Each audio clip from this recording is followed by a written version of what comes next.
Don't open doors that you can't close. People are thrilled to get into the occult. Many people say, well, yeah, I want these miraculous powers. I want to be a voodoo priest. I want to be a Bokor. I want to do all this type of, supernatural stuff. I want to get into reading tarot cards and, I want to get into Kabbalah and, a lot of people don't realize that your mind has to be prepared to deal with what you see. Most people can't deal with transcendental experiences. Why do I say that? People who have come in close contact with that experience, most people who have came in close contact with them have ended up in mental health institutions. And when I was coming up, learning Kabbalah, delving in Kabbalah, a lot of people in that community, especially that were outside of that, but in the line of the Hebrew faith or tradition, they would say a lot of people who have delved in Kabbalah have went crazy. And you find in many other metaphysical teachings that, especially in yoga, that when you begin to raise your awareness, or what some people would call the Kundalini, when you begin to rise in your consciousness, as the Kundalini begins to rise symbolically through your chakras, your awareness of the world begin to expand. And for some people, that awareness which they experience can be very shocking. And in this sense, people panic. So you find someone who is experiencing a transcendental reality, such as they not having a solid or valid existence, meaning the concept of self begins to disintegrate. You begin to feel like there is no concept, there is no reality behind my individuality. The only reality is oneness. Some people, for them to experience that unity, they can't grasp it. They begin to panic. And then now they begin to experience this elevated sense of awareness, so they're able to pick up bad emotions in the environment. They can pick up all types of emotions in the environment, but because their mind has not been prepared for this, they begin to panic. So they walk in a dark area or a negative environment, such as Newark, New Jersey. With that awareness, they begin to sense things that are not, let's just say, they begin to sense things that their human senses have not yet comprehended or haven't been taught to comprehend. So for them, they get really scared. This is why you find people, they run down the streets when they take mind-altering, substances or mind-expanding substances. When they experience that ultimate reality, they panic, they take their clothes off, they run out the street and do all types of crazy shit. You've been around certain people that you have smoked marijuana with, and they started panicking, they started tripping, they started bugging. There's many ways to open the doors of the collective unconscious or the collective subconscious. I like that better.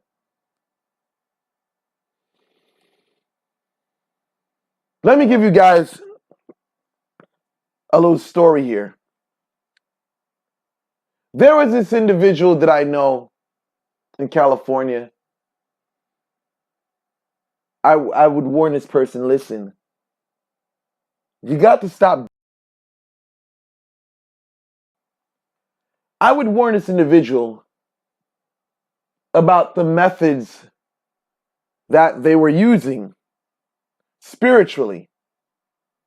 I would warn them and tell them, listen, you're not doing things right. You got to correct it. Basically, this person, I might as well say it, the person was utilizing Kafu. utilizing Kafu's veve. The person was doing things wrong. And a person who has experience, and I think I said this in one of my old videos, is that Kafu tends to rule over or has a strong connection to those that are mentally ill. So even if you are into Ifa, you know that Eshu has a ruling over the head. He can make people go crazy.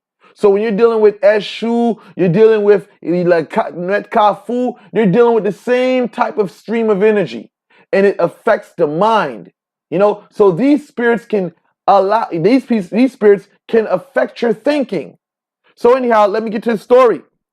So this individual does a ceremony for Kafu, doesn't do the ceremony right, guessed how it should be done, did it. So anyway, the person begins to see all types of scary shit on the wall. You know, then the person starts saying inside their head, I'm scared. Then they walk out their house. Some homeless person says to that individual, the homeless individual says, don't be scared. So the coincidence sent her into a panic because she was just in an apartment and she got scared and she said, I'm scared, you know, and she was panicking. And as soon as she walked outside of her house, a homeless guy says, don't be scared, because he saw her, you know, in distress. So he said, don't be scared. I'm not here to hurt you. And she started panicking because the coincidences, or not the coincidences, the synchronicity of events scared the fuck out of her. So all of a sudden, she started, touching things, like she basically started going into a psychosis where she was walking down the street afterwards. She felt like her headphones wasn't working. Then she touched it, and all of a sudden, the headphones started working. So she started feeling that she had some type of metaphysical powers. So she started, thinking that she was above herself. Then she starts walking down the street, talking to herself. She's starting to hear voices and stuff like that. Now, all that stuff started scaring the fuck out of her. She didn't know she didn't know what these things were. She thought she could handle it. So she started panicking, running down the street, panicking. So she goes into a fucking store. She catches her breath. She goes into a fucking store.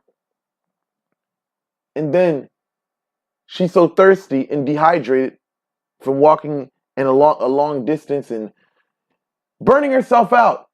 She walks into a store and she basically goes and gets a watermelon or fruit whatsoever.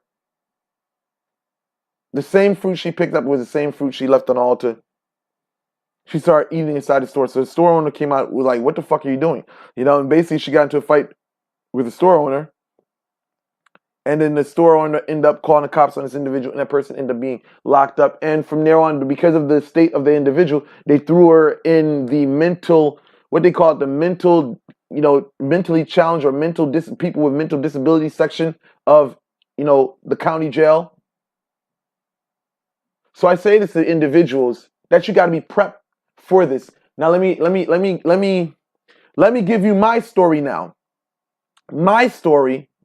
And this is to show you how you have to be built for this. You can't just open any door and think that you're ready for what you see or what transpires. So anyway, the same experience years ago, and this is why I tried to inform the person later down the line to change certain things up. So years ago, I was working a ritual for the same law. And I learned something was that what not to give the law.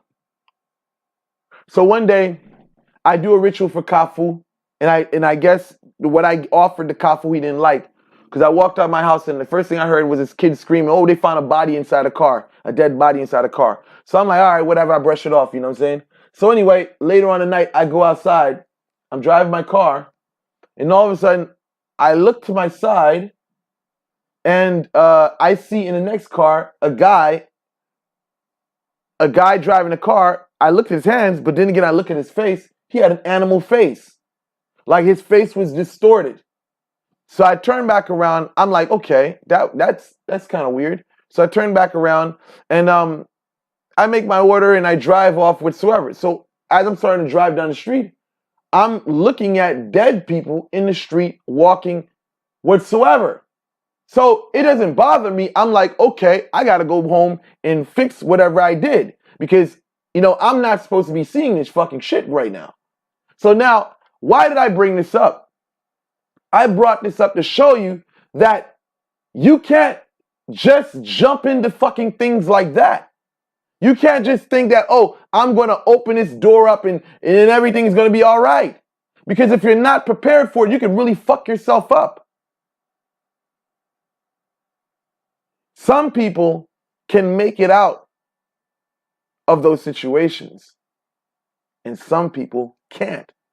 So when you find certain people, they're locked up behind prison walls, they're locked up in institutions for the mentally challenged. You find people in situations, the door doesn't always have to be some form of incarceration. The doors can be the responses that you get from life. Like prime example, Tekashi 6ix9ine, big rapper of the NYC Northeast area. This individual opened up a door that came with a lot of consequences that he couldn't put up with. There can be situations that befall your feet, befall before you. You can fall into ill health. You can fall into debt. You can fall into, you can fall into a lot of things. This message here can apply to a plethora of aspects of life. Basically, don't take on shit that you can't handle. Don't throw stones if you live in a glass house. So with that said, I conclude this video. Thank you guys for watching. Like, share, and subscribe.